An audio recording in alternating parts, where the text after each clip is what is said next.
nandito tayo ngayon sa Velmiro, Grange Bohol, and ito yung nakuha kong Airbnb. House tour tayo. So, ginabi na nga kami ng dating. Pero yan, ito yung house. Maybe pakita ko yung house pagka sa umaga.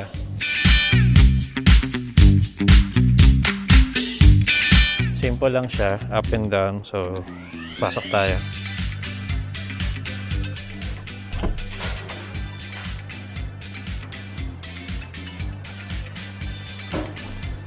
So,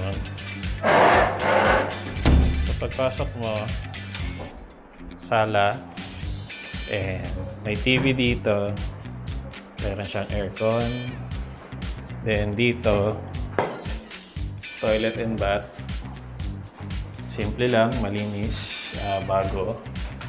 Ito hindi ko pa nabuksan, let's see, okay, extra storage lang.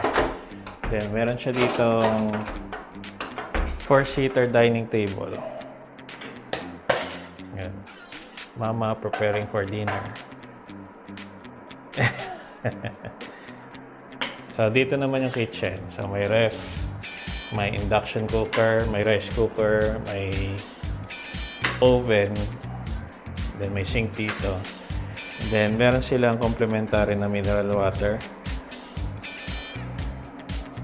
That's basically it yung sa ground floor niya. And akyat na tayo sa second floor.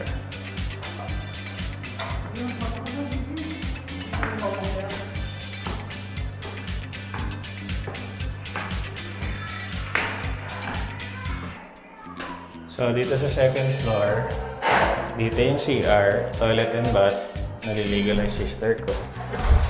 And ito yung bedroom 1. Yeah, bedroom 1. I think this is the master's bedroom kasi may malaking kama. Queen size bed, I think. And then, punta tayo sa kabilang bedroom.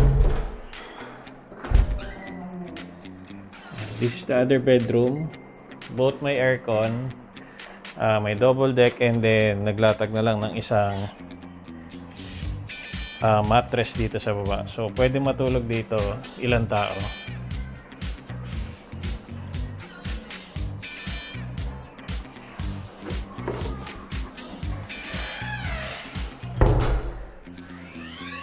So that's basically it. Check out nyo dito sa Airbnb. Post ko yung link below. Check out. Pagka pupunta kayo dito sa Bohol, try nyo dito sa Airbnb.